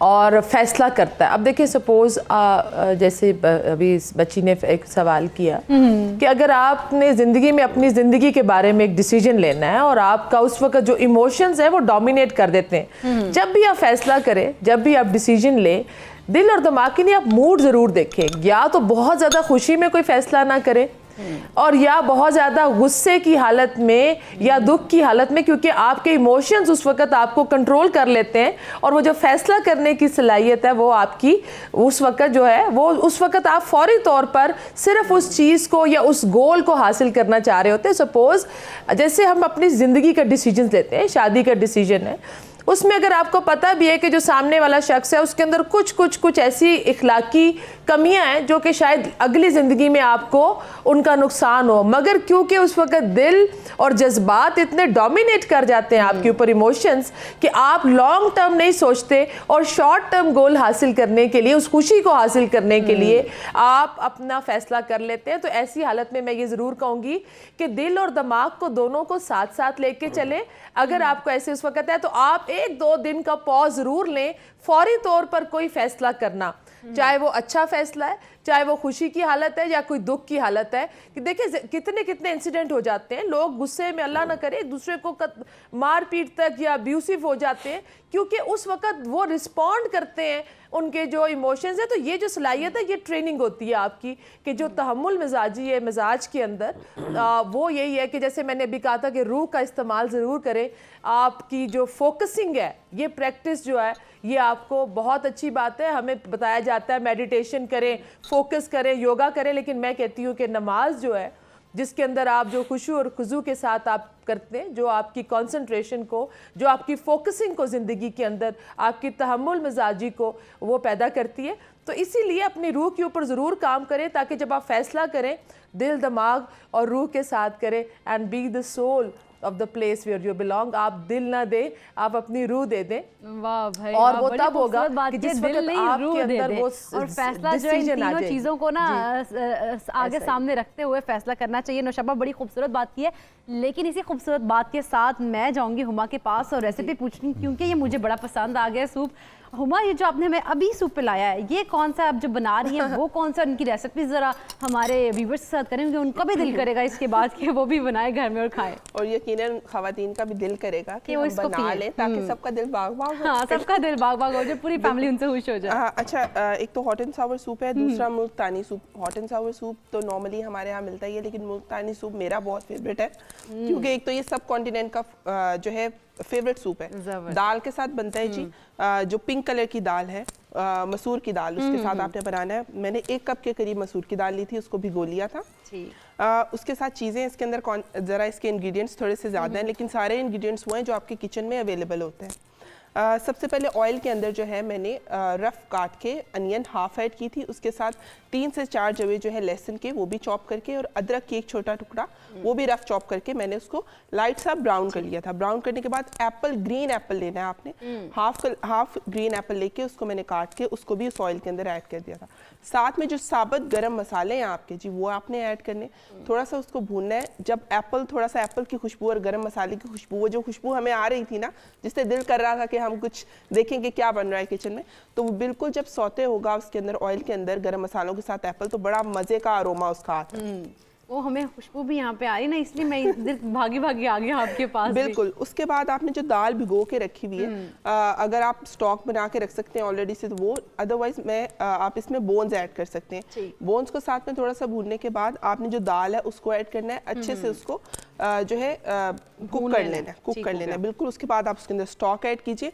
साथ में जो है आपने जो कोकोनट होता है वो क्रश्ड आपने ऐड करना है 1 टेबलस्पून के करीब, और जो है इसको पकने देना है। जब 3 से 4 घंटे ये बिल्कुल पक जाएगी और दाल बिल्कुल घुल जाएगी, जिस तरह की ये दाल है, मैं इसको स्टेन कर रही हूँ क्योंकि मेरे पास चूँकि टाइम कम था, इसलिए बहुत ज़्यादा वो ब्लेंड नहीं हो सकी। तो इस शेप में बिल्कुल जी आ जाएगा, और इसको आपने मलमल के कपड़े के साथ जो है आपने इसको स्टेन कर लेना है। स्टेन करने के बाद इसमें लेमन जूस ऐड करना है। गार्निश में इसमें वाइट राइस और चिकन क्यूब्स जो है वो काट के मैं ऐड करूँगी, जो कि मेरे पास पड़े में, बिल्कुल लास्ट पे ये गार्निश करेंगे, और थोड़ा सा धनिया और ये बहुत मज़े का और फुल मील है, क्योंकि ये तो बड़ा हेल्दी, इसके आपने जितने इंग्रेडिएंट्स बताए वो भी बड़े ही ज़्यादा और बड़ा हैं। डिफरेंट, और इसका थोड़ा जो है ना taste apple, cooking apple obviously उसके अंदर, और जब कोकोनट डलेगा और लेमन जूस के साथ दाल, तो बड़ा अच्छा सा कॉम्बिनेशन हो जाएगा। टेस्ट जो है ना वो बड़ा अच्छा आएगा। सॉल्ट एंड पेपर अपने टेस्ट के अकॉर्डिंगली ऐड कर सकते हैं। सुबह सवेरे पाकिस्तान, सुबह सवेरे पाकिस्तान। शाबा, वैसे जल्दी से पहले बताएं कि ज़्यादा दिल लड़कियों के टूटते हैं या लड़कों के? मैं फिर एक शेर सुनाऊंगी, ये दिल ये पागल ज़रूर ज़रूर। बुझ गया आवारगी इस दश्त में एक शहर था, वो क्या हुआ आवारगी। देखिए इंसान जो है ना, ये कहते हैं मरता नहीं है, ये मरता नहीं है, ये जो रवैये है ना, रवैये आप जो लोगों के हैं, ये इंसान को मार देते हैं, दिल तोड़ देते हैं। और कहते हैं ना कि जो कहा जाता है कि दिल में तो खुदा या रब बसता है, तो आप किसी का दिल जो है उसको ना तोड़े। लेकिन मैं आपको ये जो continuous anger, continuous stress, continuous anxiety, anxious रहना, ये आपके दिल के लिए बहुत ज़्यादा जो है वो मुज़र है, और दिल को बिल्कुल टूटता नहीं है, दिल को इफ़ेक्ट करता है। आपको हार्ट के बहुत सारा, देखें जो ज़्यादातर लोग पर्सनैलिटीज़ होती हैं, एक तो चीज़ मैं आपको बताऊँगी, अल्लाह ने कहा है कि मैंने तुम सबको एक जबिल्लत खसलत के साथ पैदा किया।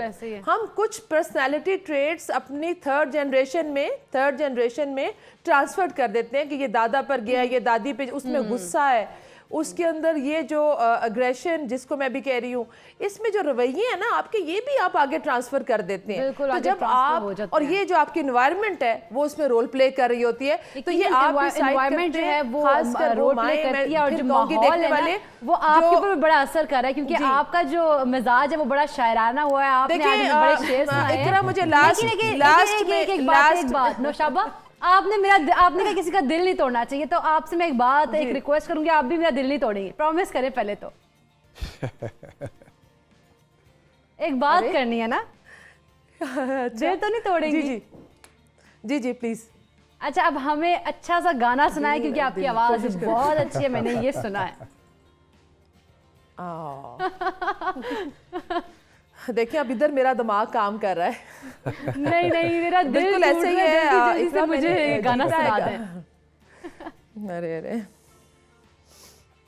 देखिए वही वाली बात है कि दिल तो कर रहा है गाने को, लेकिन दिमाग, अभी मैंने असल में कभी भी टीवी पर स्पेशली उस पे अपनी आवाज़ को अभी तक समझ लें, बस शौक है। कोई ये तो फिर बड़ी ज़बरदस्त बात होगी कि आज अब सुबह सवेरे पाकिस्तान के सेट पर बैठी हैं और वहाँ पर आप गुनगुनाएंगी गाना। चले गुनगुना के दिखा दें।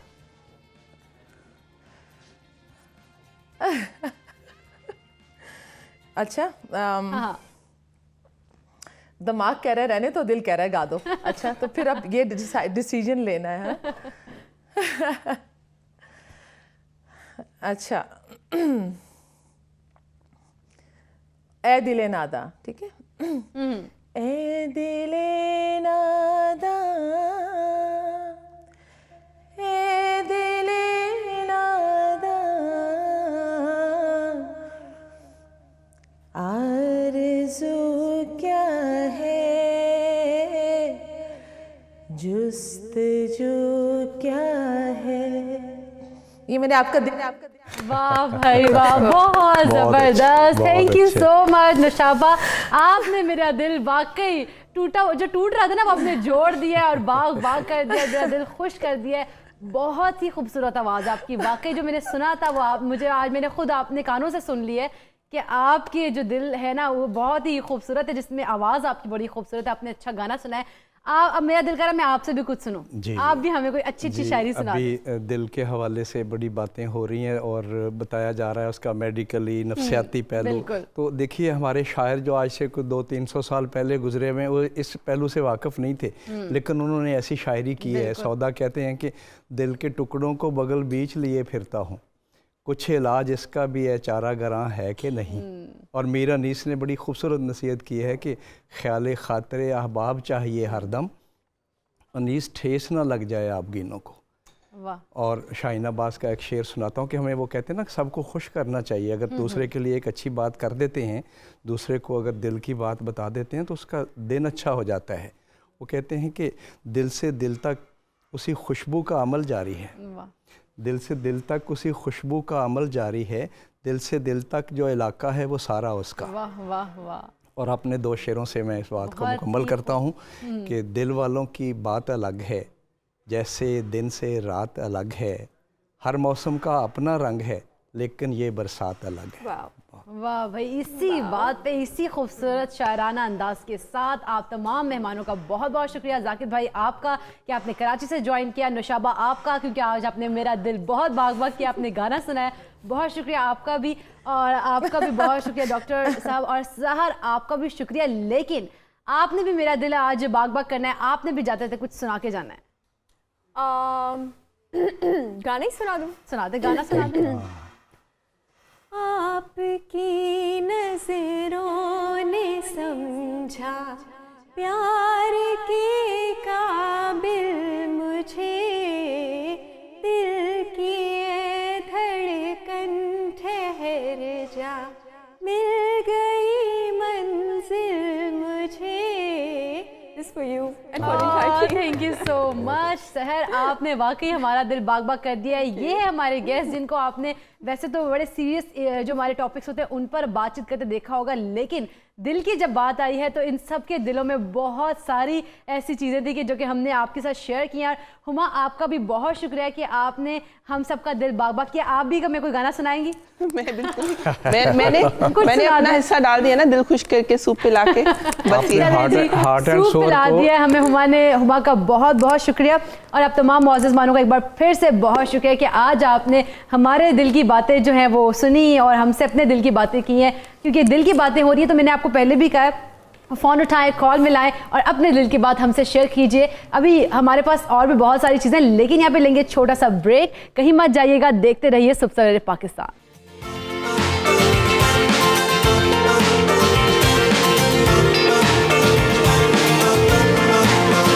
सुबह सवेरे पाकिस्तान,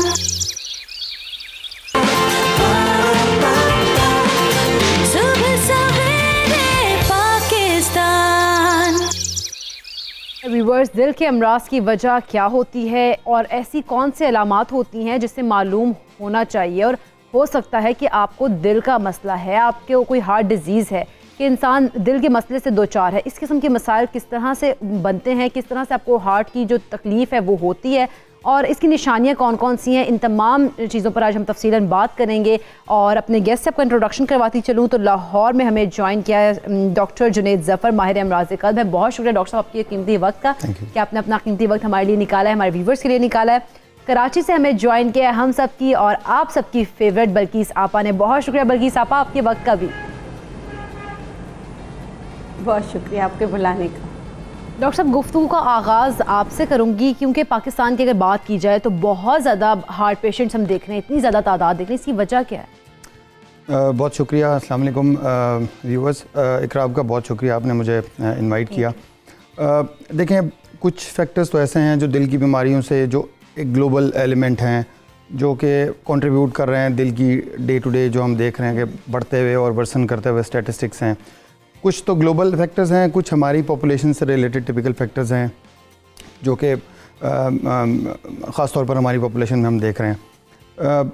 जो दिल की बीमारियों की बुनियादी वजूहत हैं हम उनको दो चीज़ों में डिवाइड कर सकते हैं। कुछ हैं जो मॉडिफाइबल फैक्टर्स हैं, कुछ हैं जो नॉन मॉडिफाइबल फैक्टर्स हैं।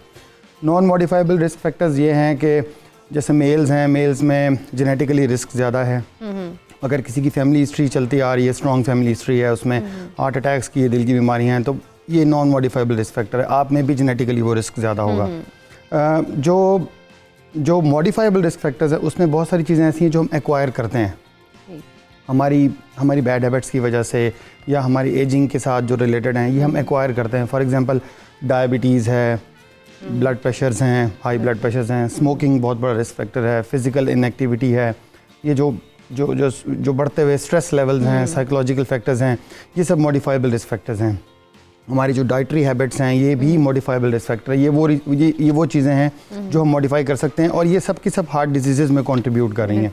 तो पाकिस्तान में हमने देखा है, हमने रिसर्च की थी 2010 में, 2011 में एक बहुत बड़ी रिसर्च हुई थी, उसको हमने Pakistan risk of myocardial infection study था, एक बहुत बड़ा रिसर्च प्रोजेक्ट था ऑक्सफोर्ड यूनिवर्सिटी का, आगा खान यूनिवर्सिटी के साथ, कैम्ब्रिज यूनिवर्सिटी का, आगा खान यूनिवर्सिटी के साथ कोलैबोरेशन के साथ मैं उसमें रिसर्च मेडिकल अफसर था।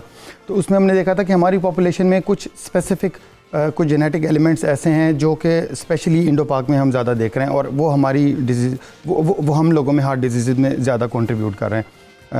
कुछ ख़ास कोलेस्ट्रॉल लेवल्स हैं, HDL और LDL हैं, जो कि हमारी पॉपुलेशन में बाय जेनेटिक्स जो और जेनेटिकली डिटरमिन्ड हैं कि हम लोगों में ये ज़्यादा पाए जाते हैं। तो ये ख़ास तौर पे पाकिस्तान से रिलेटेड है। ठीक हो गया।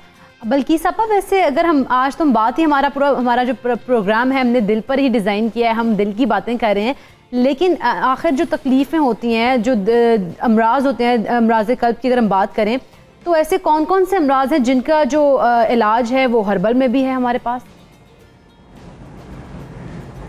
देखिए, हर्बल में हर चीज़ प्रिवेंशन से लेकर जब तक आप इमरजेंसी सिचुएशन में नहीं होते तो उसका इलाज है। लेकिन अगर आपके दिल के वॉल ही बंद हो गए, 3 वॉल बंद है, 2 वॉल बंद है और उसके दिल के पास कैल्शियम डिपॉजिट हो गया है तो ओबियस आपको इमरजेंसी में जाना होता है। हम नेचुरोपैथी जो होती है वो प्रिवेंशन से लेकर वहाँ तक जाती है जहाँ तक आप कोई इमरजेंसी सिचुएशन में नहीं आ जाते। ठीक है, तो सबके इलाज जो है वो नेचुरोपैथी में मौजूद है। सबसे पहले देखें, आप वही नज़र आते हो जो आप खाते हो।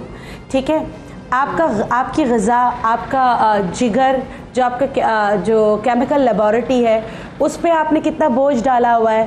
क्या आप वो ग़िज़ाएँ खा रहे हैं जो आपके दिल के लिए अच्छा है, बेनिफिशियल है, आपके लंग्स के लिए अच्छा है, आपके लीवर के लिए अच्छा है, आपके किडनी के लिए अच्छा है? तो वो सारी चीज़ें, फिर एक्सरसाइज, फिर आपने जो ईंधन जमा किया है, जो चर्बी अपने अंदर जमा की है, जो फैट्स आपने डिपॉजिट किए, क्या आप उसको चला रहे हो, क्या आप उसको मतलब कि इस्तेमाल कर रहे हैं या नहीं कर रहे हैं? ये सारी चीज़ें होती हैं। तो जो घर पे है, जिनको हार्ट डिजीज़ हैं, जो अपनी अद्वियात पे हैं, चाहे वो ब्लड प्रेशर के अद्वियात पर हैं, चाहे हार्ट के किसी की वजह से या हार्ट कम काम कर रहा है या कुछ भी हो, तो हमारी एक बहुत मैजिकल बूटी है जिसे हम अर्जुन कहते हैं। ठीक है, उसको भी दवा के तौर पे काम करना है, दवा के तौर पर ही लेना है। हमारे अनफॉर्चुनेटली हर्ब्स के साथ ऐसा होता है कि या तो वो इस्तेमाल करते हैं या छोड़ देते हैं, लेकिन दवा खाना नहीं छोड़ते। लेकिन जड़ी बूटियों के साथ ये करते हैं कि 2 दिन का गैप दे दिया, 3 दिन का गैप दे दिया, जब दिल चाहा खा लिया, जब दिल चाहा नहीं खाया। जितना खाना है, मतलब कि वो जो एक मिकदार होती है उससे एक्सीड कर जाते हैं। अद्वियात भी इन्हीं से बनती है, तो जो मिकदार बताई जाए तो उसी तरह उसका इस्तेमाल किया जाए तो ये आपके लिए बहुत ज़्यादा बेनिफिट होता है। ठीक हो गया। वैसे डॉक्टर साहब अगर देखा जाए विंटर्स भी हैं, सर्दियों में ये होता है कि मैंने अभी रिसेंटली एक मेरे सामने एक ऐसा केस था कि सर्दी की वजह से उनको लगा कि शायद मौसम है, स्मोक वगैरह, उसकी वजह से कोई दबाव पड़ रहा है, लेकिन उनको 3 दिन बाद पता लग गया कि हार्ट अटैक है। तो कैसे इस मौसम में इस किस्म के जो हार्ट अटैक उनसे बचा जा सकता है, कैसे सिम्टम्स होते हैं? बहुत इंपॉर्टेंट क्वेश्चन है और बहुत इंटरेस्टिंग ऑब्जर्वेशन है।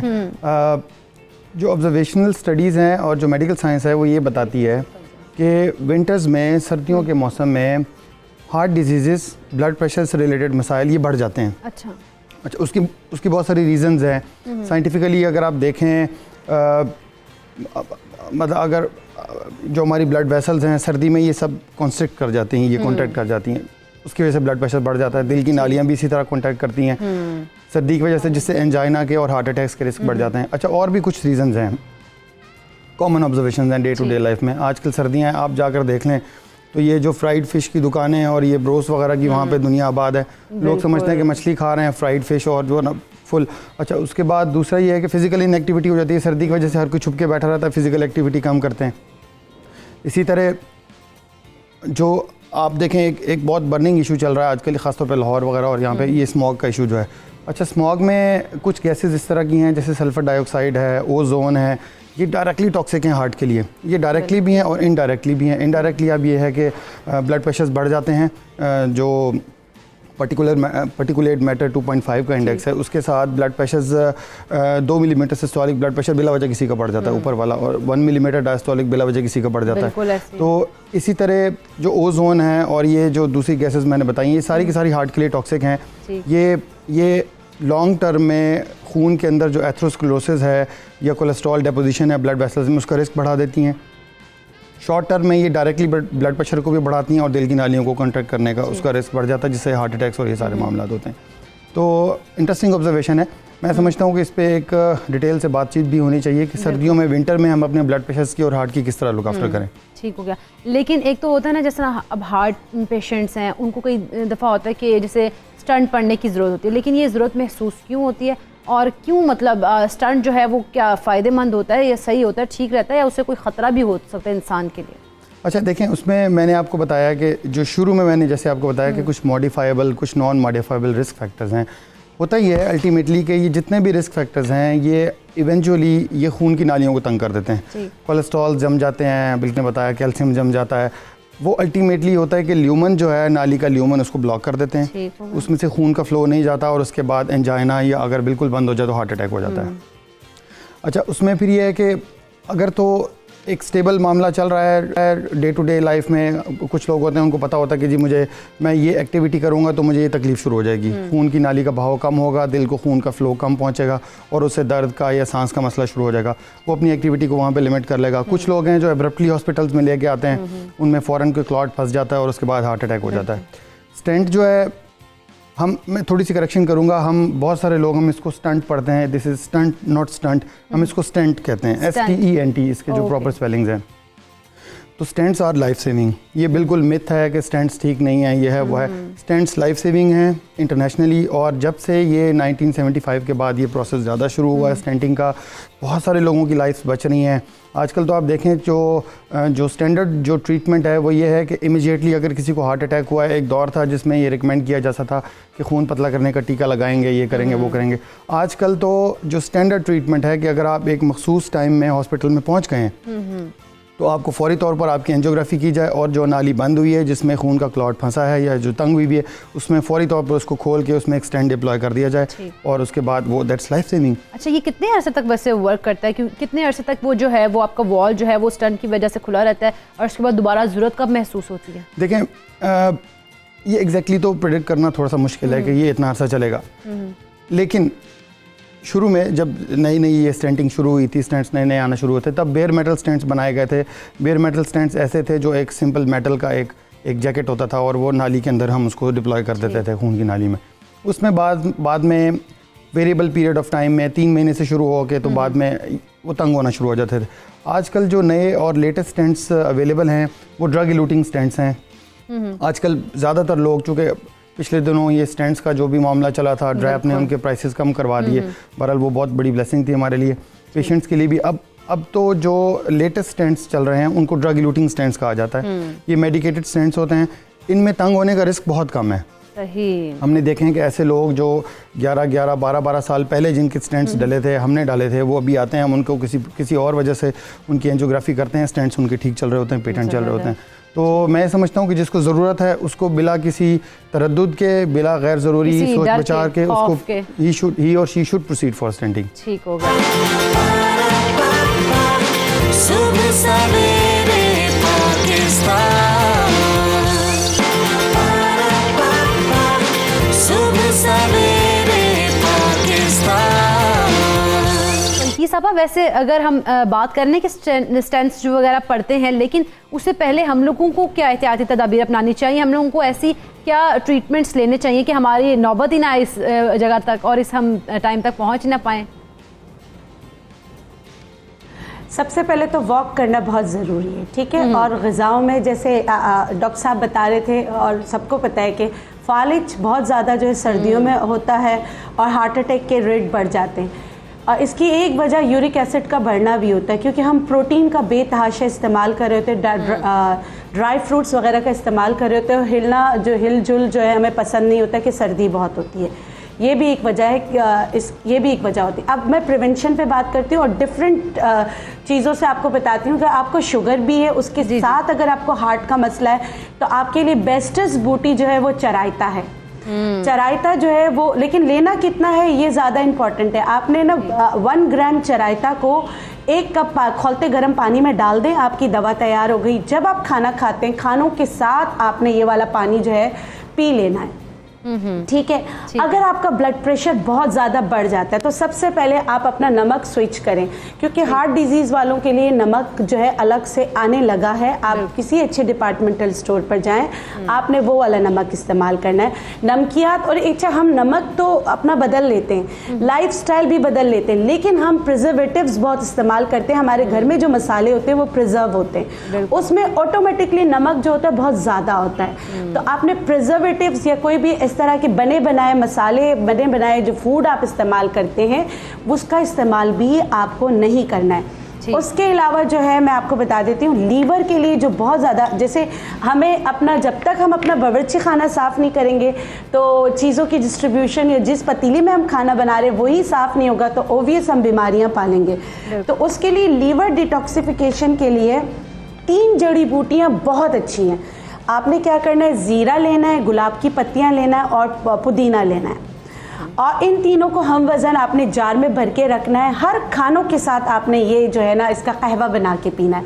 ये 1 चम्मच आप डालेंगे, उसके ऊपर खौलता गर्म पानी डाल देंगे, तो ये आपकी दवा बन गई। जिगर के अमराज की वजह से या आपका बैड कोलेस्ट्रॉल अगर आपका बढ़ जाता है तो आपने ये लेना है। उसके साथ आपने क्या करना है, जब आप खाना खाएं तो दालचीनी का 1 इंच का टुकड़ा, सिर्फ ये देखें 1 इंच इसे कहते हैं ना, बहुत ज़्यादा नहीं, ये आपकी ये है, आपने ये चबा लेना है। और उसके अलावा अगर आपकी फैमिली हिस्ट्री में हार्ट डिजीज़ है और आप समझते कि आपको प्रेशर हार्ट पर भी आता है, पीछे भी आता है, एक चीज़ सर्दियों में हम बहुत ज़्यादा करते हैं, हमारे यहाँ साग का इस्तेमाल ज़्यादा होता है। और साग में के ऑक्जिलेट बहुत ज़्यादा होता है, तो साग का बहुत ज़्यादा इस्तेमाल, फिर हम उसमें पनीर भी डाल देते हैं, फिर हम उसमें, तो जो हार्ट डिजीज़ वाले हैं वैसे कहते हैं ग्रीन वेज खाना चाहिए, लेकिन साग में एक तरीके का साग नहीं होता है, बहुत सारे तरीके के साग होते हैं। अगर आप साग को पढ़ेंगे तो उसमें कैल्शियम बहुत ज़्यादा होता है। ठीक, या तो आप जब उसको बनाएं तो जो उसमें फिर आप ऊपर से चीज़ें नहीं डालें, या उसकी तादाद बहुत ज़्यादा आपने कम लेना है,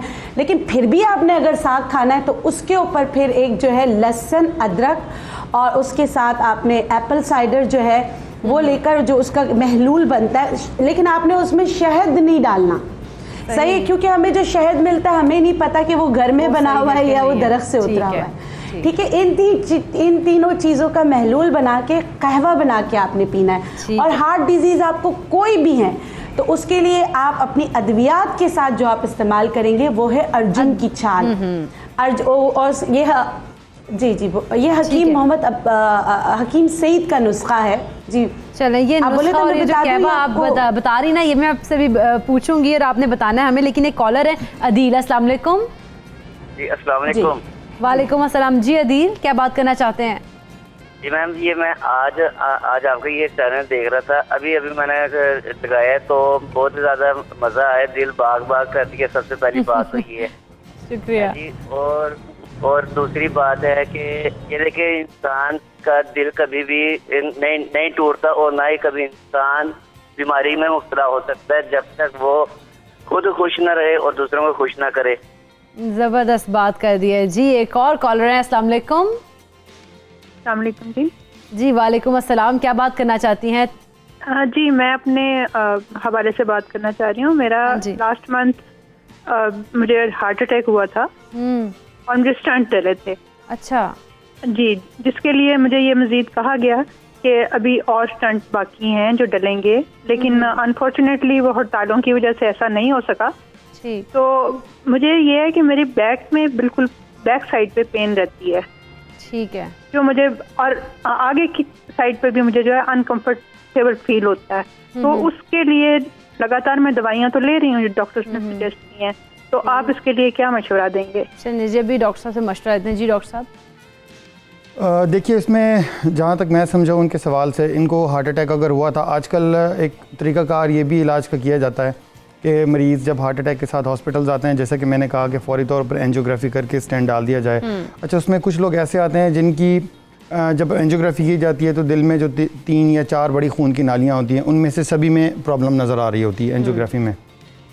और उनमें से किसी एक नाली ने उस वक्त फौरी तौर पर मरीज़ के लिए प्रॉब्लम खड़ा किया होता है हार्ट अटैक का, उसको वक्ती तौर पर किसी वजह से सिर्फ उस नाली को एड्रेस करके उसी में स्टेंट डाल दिया जाता है और बाकी 3 नालियों को स्टेज कर दिया जाता है। ये एक स्टैंडर्ड प्रैक्टिस है जो बहुत सारी जगहों पे हम करते हैं, डिफरेंट फैक्टर्स की वजह से की जाती है। जिस तरह ये बता रही हैं कि अब इनको सामने भी डिस्कम्फर्ट रहती है, बैक में भी रहती है, मैं समझता हूँ कि ये अपने कार्डियोलॉजिस्ट के साथ क्लोज फॉलोअप में रहें जिनको भी दिखा रही हैं। हो सकता है कि इनको एंजाइना हो रहा हो और अगर इनको ये एडवाइस किया गया था उस वक्त कि बाकी 2 या 3 नालियों में भी स्टेंट डलने हैं, हो सकता है कि इनको ज़रूरत हो, इससे पहले कि खुदा न खास्ता वो किसी बुरी शक्ल में प्रॉब्लम सामने आए, इनको वो प्रोसीजर अपना करवा लेना चाहिए। तो आप अपने कार्डियोलॉजिस्ट के साथ राब्ते में रहें, जो भी अद्वियात आपको एडवाइस की गई हैं उनको बाकायदगी से इस्तेमाल करें और अपनी जो नेक्स्ट प्रोसीजर है आपका उसको प्लान करें और उसके बाद ताकि कि आपको किसी और हार्ट अटैक से बचाया जा सके। ठीक होगा डॉक्टर साहब। वैसे एक तो ये कि जिस तरह से हार्ट का मैंने बताया कि विंटर्स में नहीं पता लगता, कैसे सिम्टम्स हों, क्योंकि मैंने आपको बताया कि केस एक देखा कि 3 दिन से हार्ट अटैक था और उनको नहीं पता लगा और वो स्मोक का समझ रहे थे, तो क्या सिम्टम्स होते हैं? हार्ट पेशेंट जो हमारे पास आते हैं ना जी, वो 2 तरीके से आते हैं। कुछ हैं जो ओपीडी में आते हैं और कुछ हैं जो इमरजेंसी में आते हैं। इमरजेंसी में तो वो पेशेंट्स आते हैं जिनको एक्यूटली या फौरी तौर पर हार्ट का कोई प्रॉब्लम हुआ होता है, उनको अलामात हुई होती हैं और वो हॉस्पिटल में आते हैं। ओपीडी में भी फिर हमारे पास फर्दर 2 तरह के पेशेंट्स हैं। कुछ हैं जो स्क्रीनिंग के लिए आ रहे होते हैं, ये वो लोग होते हैं जिनको कोई अलामात नहीं होती, और कुछ हैं जिनको अलामात होती हैं। जनरली चलने से सीने में दबाव का होना, छाती में दर्द का होना, बोझ, घुटन, सांस का फूलना, अगर आपके साथ कोई और बंदा वॉक कर रहा है, आप देख रहे हैं उससे ज़्यादा आपको सांस फूल रहा है, तो ये एबनॉर्मल है और ये वार्निंग अलामात हैं। ठीक है। ये ज़रूरी नहीं है सीने में हो, बाएं बाजू में, कंधे में, गले में, जबड़े में, पीछे अपर बैक में, इन सारे एरियाज़ में कहीं पे हार्ट की अलामात हो सकती हैं।